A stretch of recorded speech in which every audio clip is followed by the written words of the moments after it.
সম্মানিত viewers, primary শিক্ষক নিয়োগ প্রস্তুতি স্পেশাল সাজেশন বিডি জব ক্যারিয়ারের ধারাবাহিক আয়োজনে আজকে আপনাদের জন্য রয়েছে বিষয়ভিত্তিক ইংরেজি সাজেশন। আপনারা চাইলে সাজেশনটিতে পরীক্ষা দিয়ে নিজেকে যাচাই করতে পারেন। এই সাজেশনটি প্রাইমারি ও নিবন্ধন পরীক্ষার জন্য খুবই গুরুত্বপূর্ণ।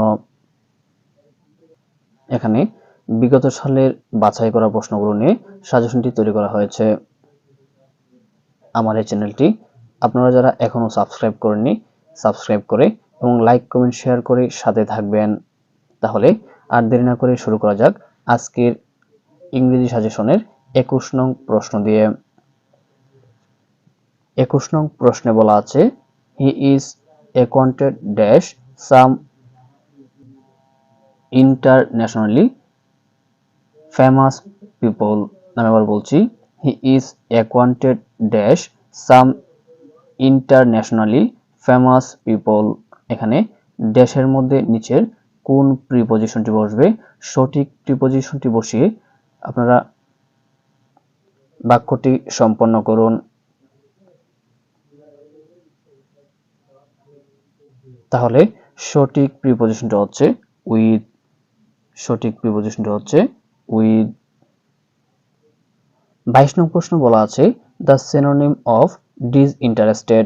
আমি আবার বলছি, দ্য সিনোনিম অফ ডিসইন্টারেস্টেড। এই ডিসইন্টারেস্টেড শব্দটির অর্থ হচ্ছে বিরক্ত অথবা নিরীহ অথবা নির্লিপ্ত বলতে পারি আমরা। তাহলে এটির সিনোনিম ওয়ার্ড নিচের কোনটি? আবার বলছি, ডিসইন্টারেস্টেড। ডিসইন্টারেস্টেড শব্দটির অর্থ হচ্ছে নির্লিপ্ত অথবা বিরক্ত অথবা নিরীহ বলতে পারি।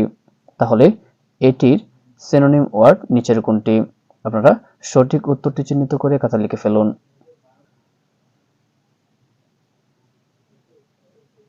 তাহলে সঠিক উত্তরটি হচ্ছে ইম্পার্শিয়াল। সঠিক উত্তরটি হচ্ছে ইম্পার্শিয়াল। এটির অর্থ হচ্ছে নিরপেক্ষ অথবা ন্যায়সঙ্গত। এটির অর্থ হচ্ছে নিরপেক্ষ অথবা ন্যায়সঙ্গত। এবার 23 নং প্রশ্ন। 23 নং প্রশ্নে বলা আছে, ডরমেন্ট ইজ সিমিলার টু। এই ডরমেন্ট শব্দটির অর্থ হচ্ছে সুপ্ত অথবা ঘুমন্ত।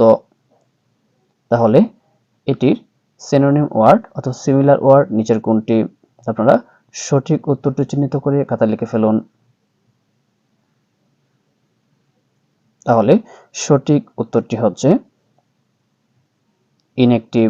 সঠিক উত্তরটি হচ্ছে ইনঅ্যাক্টিভ। ইনঅ্যাক্টিভ শব্দটি হচ্ছে সঠিক। ইনঅ্যাক্টিভ শব্দটির অর্থ হচ্ছে নিষ্ক্রিয় অথবা অলস। এটির অর্থ হচ্ছে নিষ্ক্রিয় অথবা অলস। 24 নং প্রশ্ন বলা আছে, অ্যাডজেক্টিভ অফ দ্য ওয়ার্ড জয়। এই জয়ের অ্যাডজেক্টিভ ওয়ার্ড নিচের কোনটি? সঠিক উত্তরটি চিহ্নিত করে খাতা লিখে ফেলুন। তাহলে সঠিক উত্তরটি হচ্ছে জয়ফুল। জয়ের অ্যাডজেক্টিভ ওয়ার্ড হচ্ছে জয়ফুল। 25 নং প্রশ্ন বলা আছে, চুজ দ্য কারেক্ট স্পেলিং। নিচের কোন শব্দটি সঠিক? সঠিক শব্দটি চিহ্নিত করে খাতা লিখে ফেলুন। তাহলে সঠিক শব্দটি হচ্ছে মেইনটেনেন্স। সঠিক শব্দটি হচ্ছে মেইনটেনেন্স। 26 নং প্রশ্ন বলা আছে, দ্য কারেক্ট ট্রান্সলেশন অফ লোকটির কান পাতলা। এখানে লোকটির কান পাতলা এটির সঠিক ট্রান্সলেশন নিচের কোনটি? আপনারা সঠিক উত্তরটি চিহ্নিত করে খাতা লিখে ফেলুন। তাহলে সঠিক উত্তরটি হচ্ছে the man is credulous. The man is credulous. 27 নং প্রশ্ন বলা আছে, the number of people dash very high. আমি আবার বলছি, the number of people dash very high. এই ড্যাশের মধ্যে নিচের কোন উত্তরটি বসবে?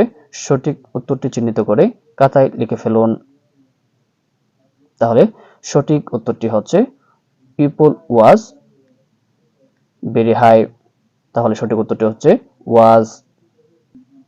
28 নং প্রশ্ন বলা আছে, I will phone you when I dash the news. আমি আবার বলছি, I will phone you when I dash the news.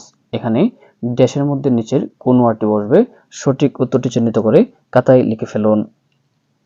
তাহলে সঠিক উত্তরটি হচ্ছে গেট। সঠিক উত্তরটি হচ্ছে গেট। 29 নং প্রশ্ন বলা আছে ডার্ক হর্স মিন্স এই ডার্ক হর্স শব্দটির অর্থ হচ্ছে প্রেসটির অর্থ হচ্ছে অপ্রত্যাশিত অথবা অপরিচিত লোক। তাহলে এটির সিনোনিম ওয়ার্ড নিচের কোনটি হবে, অর্থাৎ সিনোনিম প্রেস নিচের কোনটি হবে? আপনারা সঠিক উত্তরটি চিহ্নিত করে খাতায় লিখে ফেলুন। তাহলে সঠিক উত্তরটি হচ্ছে আননোন পারসন। সঠিক উত্তরটি হচ্ছে আননোন পারসন। 30 নং প্রশ্ন বলা আছে it would be pleasant if we dash where to go. আমি আবার বলছি it would be pleasant if we dash where to go. এখানে ড্যাশের মধ্যে নিচের কোন উত্তরটি বসবে সঠিক উত্তরটি চিহ্নিত করে খাতায় লিখে ফেলুন। তাহলে সঠিক উত্তরটি হচ্ছে we knew where to go. তাহলে সঠিক উত্তরটি হচ্ছে নিউ। এবার 31 নং প্রশ্ন। 31 নং প্রশ্ন বলা আছে এ কিউর ফর অল ডিজিজ। আমি আবার বলছি এ কিউর ফর অল ডিজিজ ড্যাশ। এখানে ড্যাশের মধ্যে নিচের কোন ওয়ার্ডটি বসবে সঠিক ওয়ার্ডটি চিহ্নিত করে খাতায় লিখে ফেলুন। তাহলে সঠিক উত্তরটি হচ্ছে প্যানাসিয়া। সঠিক উত্তরটি হচ্ছে প্যানাসিয়া।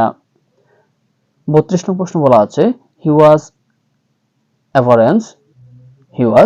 অ্যাবুরেন্স dash war. আমি আবার বলছি হি ওয়াজ অ্যাবুরেন্স ড্যাশ ওয়ার। এখানে ড্যাশের মধ্যে নিচের কোন প্রিপজিশনটি বসবে সঠিক প্রিপজিশনটি চিহ্নিত করে খাতায় লিখে ফেলুন। সঠিক প্রিপজিশনটি হচ্ছে to abhorrence to war. Abhorrence to war. 33 নং প্রশ্ন বলা আছে neither Milly or Lily dash qualified for the job. আমি আবার বলছি neither Milly or Lily dash qualified for the job. এখানে ড্যাশের মধ্যে নিচের কোন উত্তরটি বসবে সঠিক উত্তরটি চিহ্নিত করে খাতায় লিখে ফেলুন। তাহলে সঠিক উত্তরটি হচ্ছে ইজ কোয়ালিফাইড। সঠিক উত্তরটি হচ্ছে ইজ। এবার 34 নং প্রশ্ন। 34 নং প্রশ্ন বলা আছে he said I have been working since sunrise. আমি আবার বলছি he said I have been working since sunrise. এখানে এটি ইনডিরেক্ট নেরেশন নিচের কোনটি হবে? তাহলে সঠিক উত্তরটি হচ্ছে he said that he had been working since sunrise. আমি আবার বলছি he said that he had been working since sunrise. 35 নং প্রশ্ন বলা আছে dash the delay they arrived on time. আমি আবার বলছি dash the delay they arrived on time. এখানে ড্যাশের মধ্যে নিচের কোন উত্তরটি বসবে সঠিক উত্তরটি চিহ্নিত করে খাতায় লিখে ফেলুন। তাহলে সঠিক উত্তরটি হচ্ছে ডিসপাইট এবং ইনস্পাইট অফ। এখানে দুটোই সঠিক। তাহলে সঠিক উত্তরটি হচ্ছে ক প্লাস খ। সঠিক উত্তরটি হচ্ছে ক প্লাস খ। 36 নং প্রশ্ন বলা আছে ফেমিনিন অফ ক্যাপ্টেন। আমি আবার বলছি ফেমিনিন অফ ক্যাপ্টেন। এখানে ক্যাপ্টেনের ফেমিনিন জেন্ডার কি হবে? আপনারা সঠিক উত্তরটি চিহ্নিত করে খাতায় লিখে ফেলুন। তাহলে সঠিক উত্তরটি হচ্ছে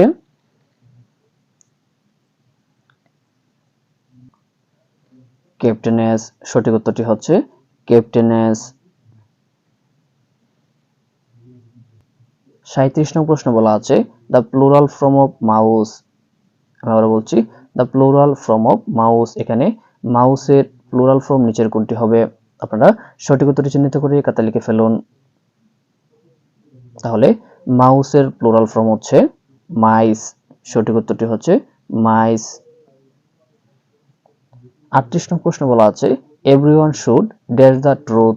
আমি আবার বলছি everyone should dash the truth. এখানে ড্যাশের মধ্যে নিচের কোন ওয়ার্ডটি বসবে সঠিক ওয়ার্ডটি চিহ্নিত করে খাতায় লিখে ফেলুন। তাহলে সঠিক উত্তরটি হচ্ছে স্পিক দ্য ট্রুথ। সঠিক উত্তরটি হচ্ছে স্পিক।